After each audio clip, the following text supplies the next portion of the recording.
Hello বন্ধুরা, সকলকে জানাই শুভ নববর্ষ।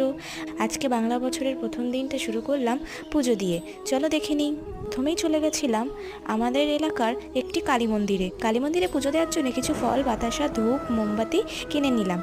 এরপরে মন্দিরে গিয়ে প্রথমেই মায়ের দর্শন করে চলে গেলাম ভোলে বাবার কাছে। এদিকে বুনু একটু ঘন্টা বাজিয়ে নিল। সেখানে ধূপ এবং মোমবাতি জ্বালিয়ে ঠাকুরকে পুজো করলাম। বাবার মন্দিরে পুজো দেওয়ার পর চলে গেলাম মায়ের কাছে। সেখানে পুজো দেওয়ার পর চলে গেলাম দরগাতে। দরগায় গিয়ে প্রথমে খাতাটাকে পুজো দিয়ে নিলাম, তারপরে চলে গেলাম দরগার ভেতরে। সেখানে ধূপ এবং মোমবাতি জ্বালিয়ে পুজো দিয়ে নিলাম। তোমরা নববর্ষের দিনটি কে কেমনভাবে কাটালে অবশ্যই জানিও। টাটা বন্ধুরা।